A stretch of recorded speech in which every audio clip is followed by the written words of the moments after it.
Bonjour à tous et à toutes, bienvenue pour un temps ECL chez soi, église de Cavaillon-Luberon chez soi.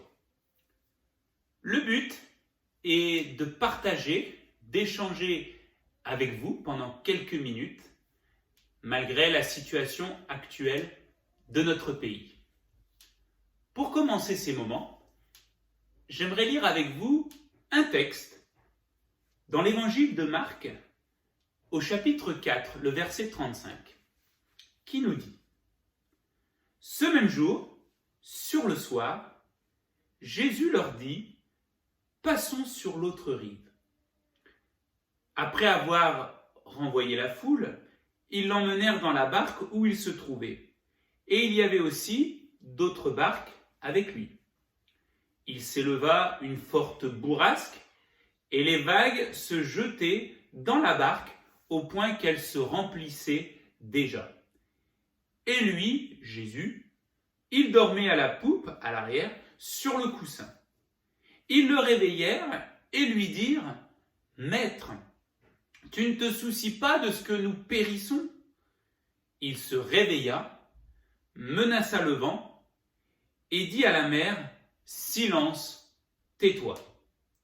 Le vent cessa et un grand calme se fit. Puis il leur dit : Pourquoi avez-vous tellement peur ? Comment n'avez-vous pas de foi ? Ils furent saisis d'une grande crainte et se dirent les uns aux autres : Quel est donc celui-ci ? Car même le vent et la mer lui obéissent. Je me souviens d'un film sorti il y a quelques années.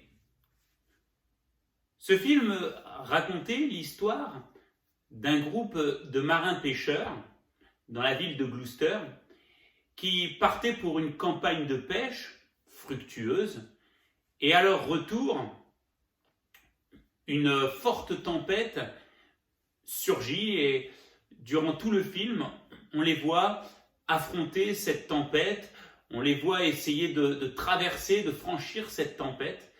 Et hélas, malgré tous leurs efforts et leur connaissance de la mer, cette tempête va avoir raison d'eux. Ce film est tiré d'une histoire vraie.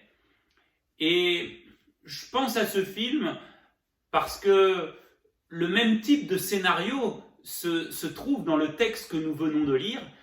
À la différence, c'est que la fin ne va pas être la même. Pourquoi ? Parce que dans le texte de Marc, chapitre 4, versets 35 à 41, dans la tempête, il y a Jésus. Et Jésus, dans une tempête, fait toute la différence.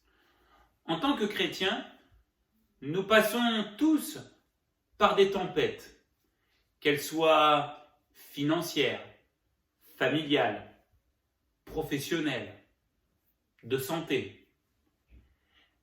Mais nous pouvons être assurés d'une chose, c'est qu'aucune tempête n'est trop grande pour le Seigneur Jésus.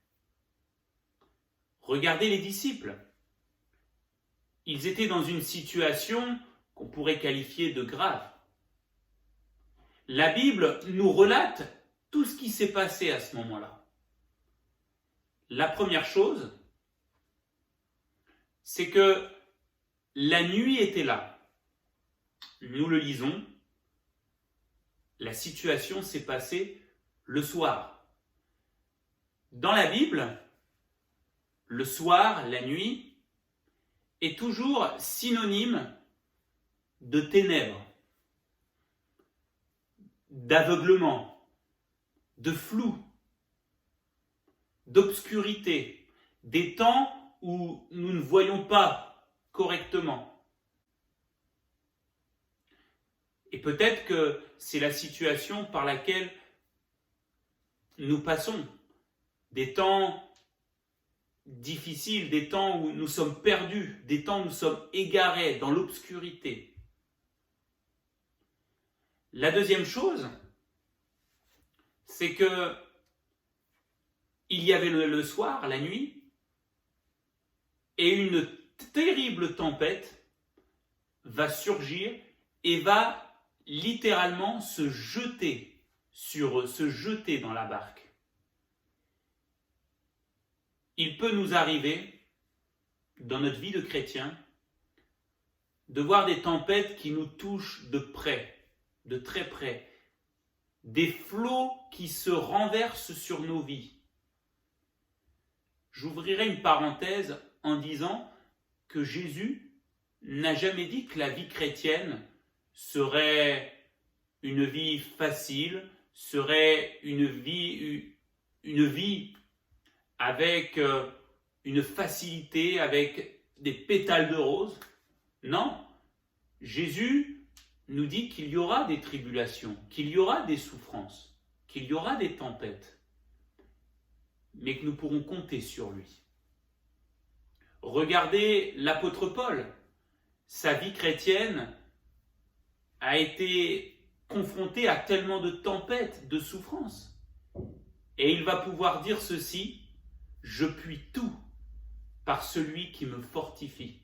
Je peux tout franchir, tout passer par celui qui me fortifie, qui m'aide. L'Église des Actes des Apôtres nous montre que des tempêtes ont surgi, sont venues se jeter sur elle. La persécution, des difficultés même de division. Et pourtant, l'Église, des années après jusqu'à aujourd'hui, est toujours là, parce que Jésus a triomphé. Oui, il se peut que des tempêtes soient là, surgissent, se jettent sur nous. C'est peut-être votre cas, notre cas, mais soyons assurés d'une chose, c'est qu'avec Jésus, nous ne coulerons pas. Avec Jésus, nous n'échouerons pas. Avec Jésus, nous tiendrons bon.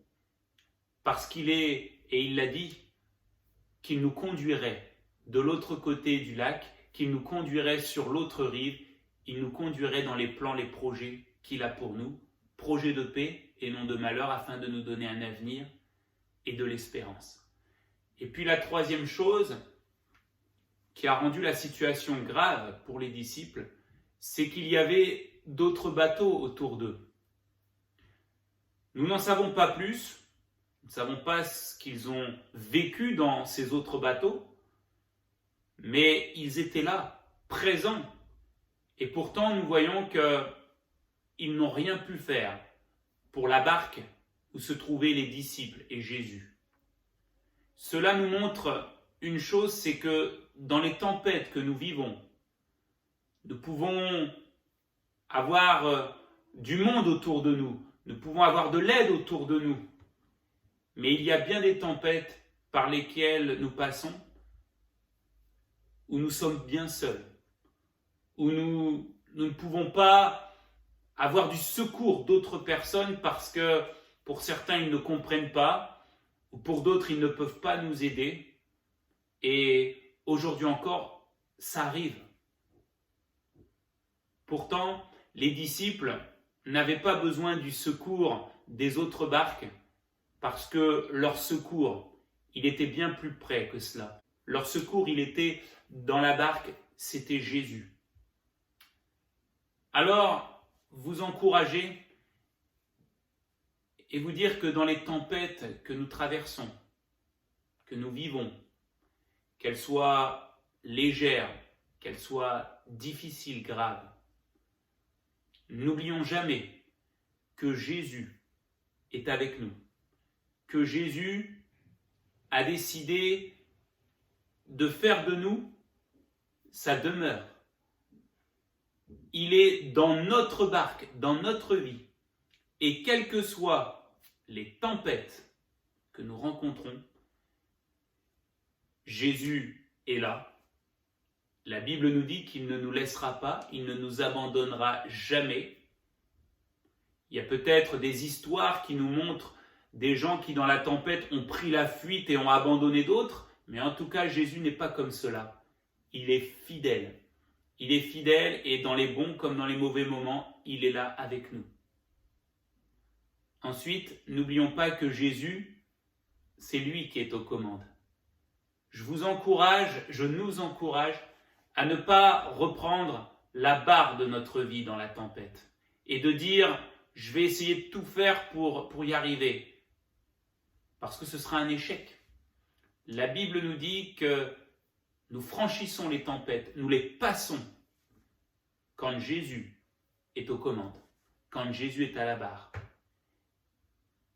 Je me souviens de ce petit garçon dans une tempête, ce n'était pas sur les flots mais dans les airs, dans un avion.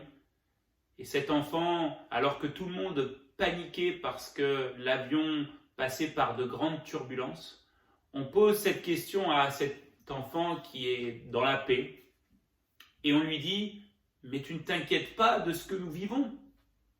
Et cet enfant de répondre « vous inquiétez pas, c'est mon père qui est aux commandes de l'appareil et j'ai confiance en lui, je sais qu'il va nous sortir d'affaires. » Alors si un petit enfant pouvait avoir confiance en son père, nous pouvons avoir confiance en Jésus. Il est fidèle. Il est à la barre, aux commandes de notre vie. Et surtout, soyons sûrs, c'est que la tempête avec Jésus n'est pas un lieu de résidence, mais que la tempête est un lieu de passage. Nous y passons, nous apprenons, et nous verrons cela ensemble dans une autre vidéo, mais nous y passons, nous apprenons, et après, la tempête est éloignée, la tempête est calmée, la tempête s'arrête. Parce que Jésus est là et parce que Jésus est celui qui a toute autorité. Alors, soyons confiants dans le Seigneur Jésus et quelles que soient les tempêtes que nous vivons, que nous rencontrons, Jésus est avec nous. Jésus et nous devons le laisser aux commandes à la barre. Et surtout, la tempête s'arrêtera bientôt et nous pourrons constater que nous avons appris beaucoup de choses au travers de ces moments-là et nous pourrons le glorifier en arrivant sur l'autre rive. Je vais finir par la prière. Seigneur Jésus, merci pour ces quelques paroles qui sont vérité et qui sont aussi une puissance de vie. Seigneur, nous passons tous par des temps difficiles où notre vie est secouée de gauche à droite.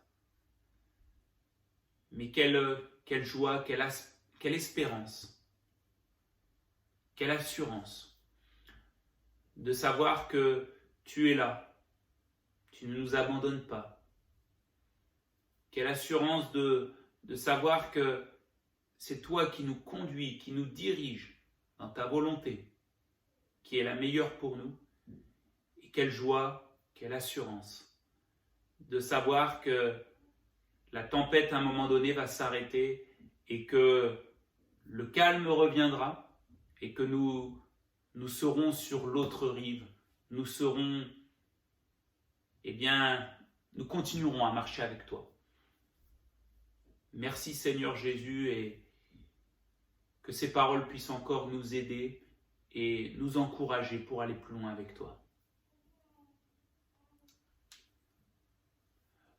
Pour conclure, simplement vous dire que nous proposerons d'autres types de vidéos. Et puis, n'hésitez pas à vous abonner sur la page YouTube ECL, Église de Cavaillon-Luberon. Que le Seigneur vous bénisse et je vous dis à très bientôt.